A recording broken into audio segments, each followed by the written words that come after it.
en exil et ceux restés au pays à travers des informations bien fouillées concernant tous les domaines de la vie du pays. Le magazine Humura Burundi est diffusé sur le web via le site de la RPA www.rpa.bi. Humura Burundi.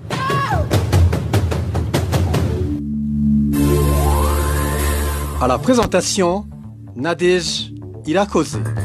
Bonsoir à toutes et à tous, bienvenue dans le journal du magazine Humura Burundi de ce samedi 29 août 2020, dont voici les titres. La sécurité continue à être perturbée dans les différentes provinces du pays. 2 personnes sont mortes lors d'une attaque perpétrée ce vendredi en commune Mukike de la province Bujumbura. Dans notre série de reportages sur les problèmes qui gangrènent le secteur de l'éducation à quelques jours de la rentrée scolaire, aujourd'hui nous vous parlerons du manque de matériel didactique dans les écoles techniques. Et dans le mini-magazine Au cœur de la société, nous parlerons du récent rapatriement volontaire du premier groupe des réfugiés burundais en provenance du camp de Mahama au Rwanda. Voilà pour le sommaire. À la cabine de son, Fabrice Ndimurukundo et Mestev Nyungeko assurent la prise d'image. Encore une fois, bienvenue en page sécurité. 2 personnes ont perdu la vie et 2 autres ont été grièvement blessées au cours d'une attaque qui a été perpétrée le soir de ce vendredi en commune Mukike de la province Bujumbura. Jusqu'à présent, les auteurs de l'attaque ne sont pas encore connus. Le point avec Éloge Divin Remecha. Thomas et Jonas sont les noms des victimes décédées au cours de cette attaque.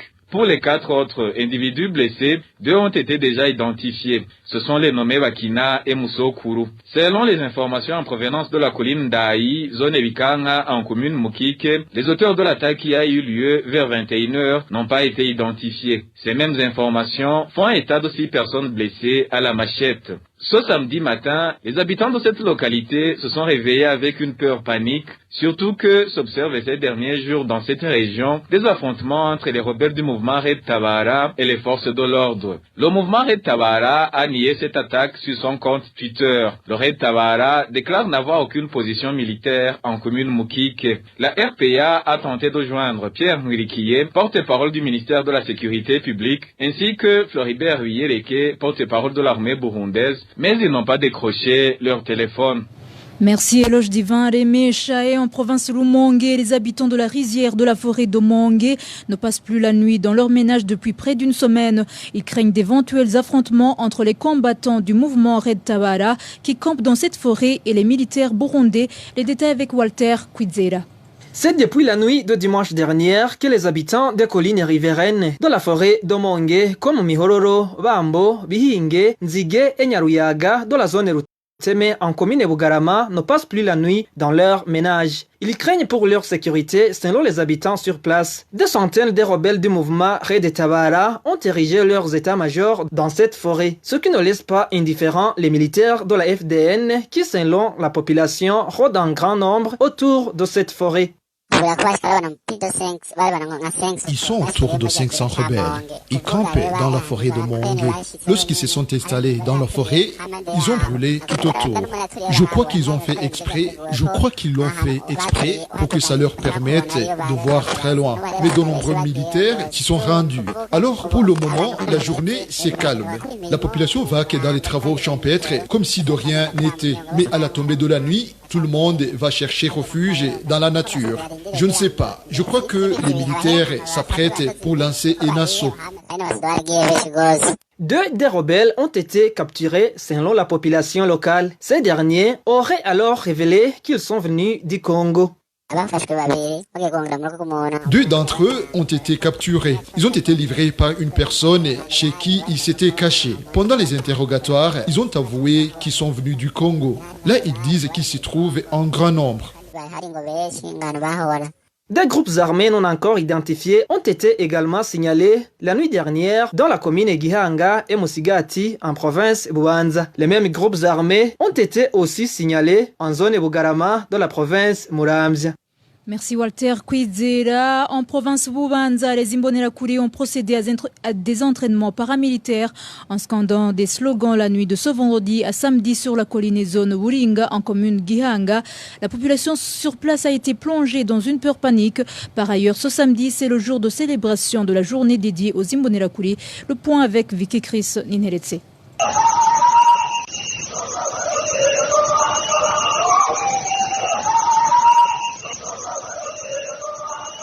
C'était vers 2h lorsque les Imbonerakure de la colline et Zone Buringa ont débuté le sport de masse en scandant des chansons et faisant du bruit, ce qui a dérangé la population environnante. Cette dernière a cru en une attaque. Un des habitants de la localité témoigne.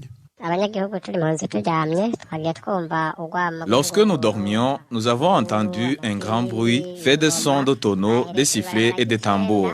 Ils ont commencé leur sport à la 9e transversale où ils ont construit un monument. On a eu peur, croyant que c'est une attaque, car des rumeurs d'une attaque circulent dans ces jours-ci.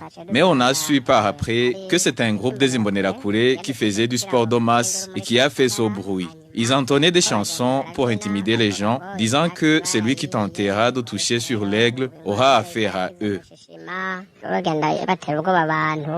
Ces habitants d'Oburinga indiquent également que cela s'est fait sans même penser aux malades se trouvant dans des structures sanitaires environnantes. Ça nous a vraiment inquiétés. Ils ont fait tout ça sans penser aux personnes alitées dans les centres de santé et dans les hôpitaux qui se trouvent à la 8e et à la 9e transversale. Nous demandons aux responsables de les redresser. Ces Imbonerakure ont fait ce sport de masse la matinée de la journée nationale dédiée aux Imbonerakure. La journée a été célébrée ce samedi dans toutes les provinces du pays.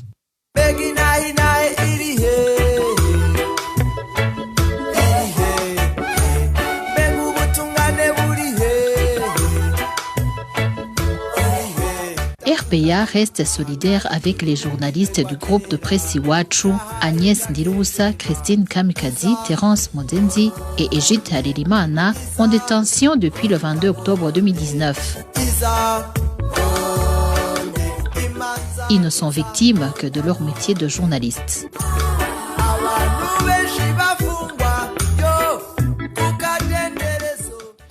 En page santé, grogne des affiliés de la mutuelle de la fonction publique qui se font soigner au centre de santé de la zone Kirundo, commune et province Kirundo. Depuis plus d'un mois, ils ne bénéficient pas de bons de soins. Ces affiliés de la mutuelle demandent aux responsables de ce centre de santé de trouver une solution à ce problème. Les détails avec Emmanuel Nyungeko. Ces affiliés de la mutuelle de la fonction publique qui se font soigner au centre de santé de la zone Kirundo indiquent qu'ils éprouvent des difficultés car les infirmiers et les médecins refusent de les accueillir suite au manque de bons de soins. Ces habitants disent qu'ils sont obligés de payer 100% alors que la mutuelle retient mensuellement de l'argent sur leur salaire. Ces affiliés de la mutuelle de la fonction publique de cette zone révèlent aussi que le gestionnaire de ce centre de santé reçoit souvent des frais de mission pour aller récupérer ses bons de soins en Ngozi, mais qu'il n'y va pas. Lorsque nous allons se faire soigner à ce centre de santé, on nous chasse, on nous dit qu'il n'y a pas de bons de soins. Ou bien des fois, nous payons 100%. Nous ne savons pas pourquoi le gestionnaire n'amène pas ses bons de soins. Le titulaire de ce centre de santé ne nous aide pas. Ils nous disent d'aller se faire soigner à l'hôpital de Kirundo. Ces infirmiers ne veulent pas résoudre nos problèmes. Contacté à ce propos, Guy Gilbert Mugwaneza, titulaire du centre de santé de la zone Kirundo, nous a signifié que le problème réside au niveau de la mutuelle de la fonction publique qui leur fournit une quantité insuffisante de bons de soins. Il promet toutefois d'aller dans la province Ngozi la semaine prochaine pour chercher ces bons de soins. Merci Emmanuel Nyungeko. En page éducation, dans notre série de reportages sur les problèmes qui hantent le secteur de l'éducation à quelques jours de la rentrée scolaire, la RPA revient aujourd'hui sur le manque de livres et matériel didactique qui manque surtout pour les écoles techniques. Et Innocent Valentin Singirangabo.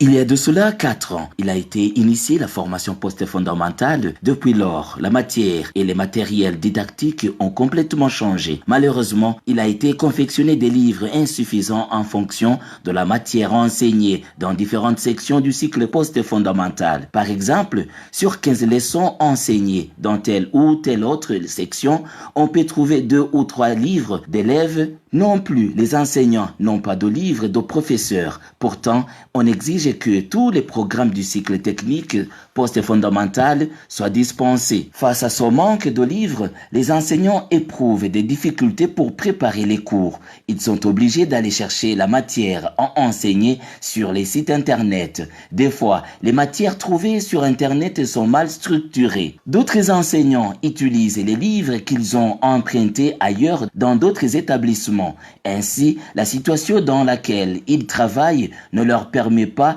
de bien dispenser les cours et en conséquence, les élèves ne comprennent pas ces cours. Pour cela, les enseignants et les directeurs des écoles techniques demandent au ministère de l'Éducation de confectionner les livres des enseignants et d'élèves pour toutes les sections.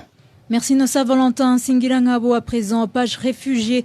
Certaines filles burundaises réfugiées à Nakival indiquent qu'elles ont été engrossées par leur père adoptif.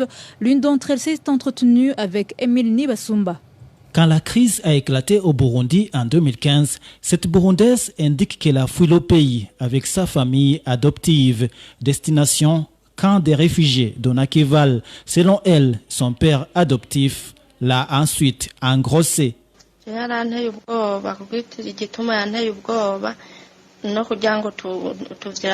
Elle dit qu'il l'a intimidée et que finalement, elle a accepté de faire des relations sexuelles avec lui.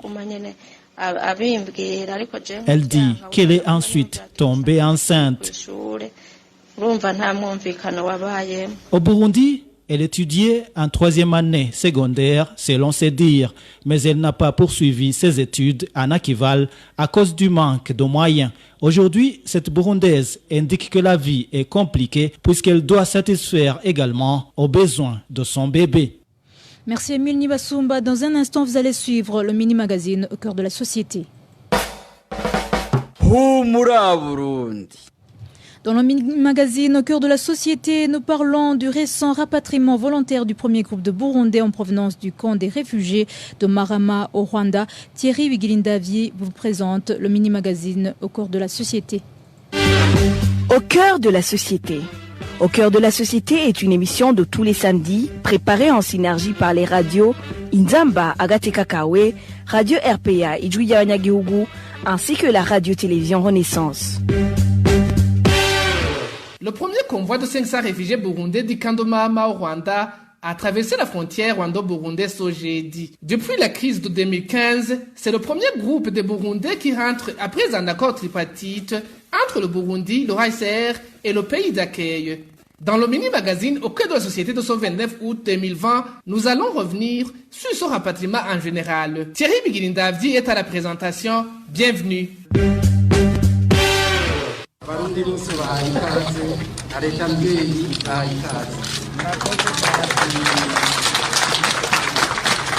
Ici, le ministre de l'Intérieur et de la Sécurité publique était en train d'accueillir les Burundais qui rentrent de l'exil. Après, il lui a donné un message.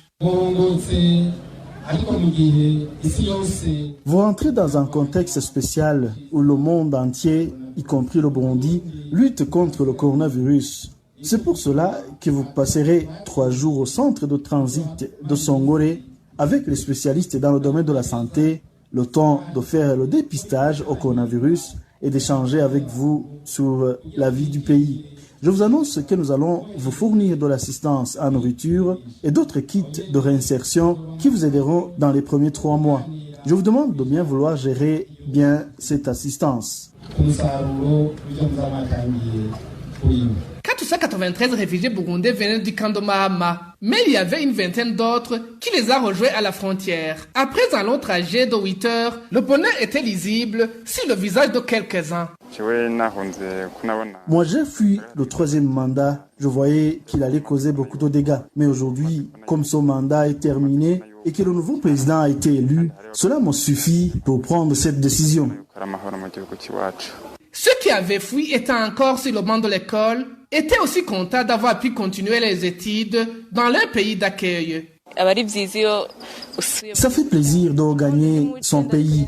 J'ai fui alors que j'étais en 9e année. Maintenant, je rentre après avoir terminé le cycle secondaire. Je remercie le Rwanda qui a pris soin de nous en nous accueillant alors qu'on n'avait plus où aller. Le Rwanda a assuré notre éducation. On ne saurait pas comment les remercier. Dans ce cas de réfugiés de Mahama, 1800 réfugiés burundais ont déjà manifesté une volonté de rentrer. Mais ce camp de réfugiés de Mahama héberge encore plus de 50 000 réfugiés burundais. Celui-ci est l'un d'eux. De ma part, rentrer au pays, ce n'est pas pour aujourd'hui. Les conditions favorables pour entrer au pays sont liées à la libération des prisonniers politiques qui croupissent toujours dans différentes prisons du pays. Nous avons fui les Imbonerakure qui tuaient leurs opposants, des emprisonnements abusifs, des violations graves des droits de l'homme, les femmes et les filles qui sont violées. Toute cette situation n'a pas encore changé. Les Burundais continuent à être tués même aujourd'hui. C'est lui qui veut rentrer, qu'il rentre, c'est son choix. Et d'ailleurs, nous n'avons pas fui les mêmes menaces. Le représentant du ministère en charge de la gestion des urgences au Rwanda a rassuré tous les réfugiés burundais, que ce soit ceux qui souhaitent rentrer ou rester au Rwanda. Tout Burundais qui souhaite rentrer peut désormais rentrer. Après 2015, on a toujours enregistré les réfugiés qui regagnaient le Burundi. Cette fois-ci, suite à la pandémie du Covid-19, le rapatriement a été organisé de façon qu'ils partent en groupe et sains et saufs. Il y a un autre nombre de 1300 réfugiés qui restent en stand-by, car de l'autre côté, ils ont accepté d'accueillir 500 seulement. Ils pourront donc rentrer prochainement. On va toujours faciliter le retour des réfugiés qui choisissent de rentrer chez eux et à protéger ceux qui se trouvent encore sur notre territoire. Le représentant adjoint du bureau du HCR à Kigali, Bamba Boubacar, était parmi les superviseurs du rapatriement du premier convoi des réfugiés burundais vers le pays d'origine. Dans la sécurité, c'est parce que ça évite aux réfugiés qui veulent partir de prendre la route par eux-mêmes. Vous savez que les frontières sont fermées. Certains pourraient être tentés de marcher par la brousse pour rentrer. Donc, en organisant ce convoi, ça permet officiellement aux réfugiés de pouvoir partir, d'avoir un document qui prouve ce que nous appelons le Voluntary Repatriation Form, qui a la photo du réfugié, des membres de sa famille, qui prouve qu'il a été réfugié et il a été rapatrié officiellement. C'est cacheté, vu et cacheté ici par l'immigration. Et pendant un moment, ça leur servira d'identification le temps qu'ils acquièrent la carte d'identité de l'autre côté. Et donc pour moi, ce rapatriement est la preuve que le malentendu ou les impressions qui étaient dans le passé ont été surmontées. 56% de ces réfugiés rentrés étaient des enfants. Les adultes étaient 44%. Et c'est par ici que nous mettons fin à ce mini-magazine au cœur de la société. Thierry Bigilindavzi était à la présentation. Au revoir. C'était l'émission Au cœur de la société.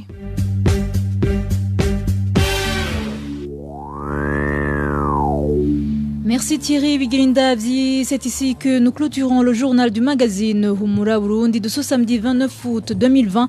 Merci de nous avoir suivis. Merci à l'équipe rédactionnelle ainsi qu'à l'équipe technique. À la présentation, vous étiez avec Nadège Irakodze. Un bon week-end à tous.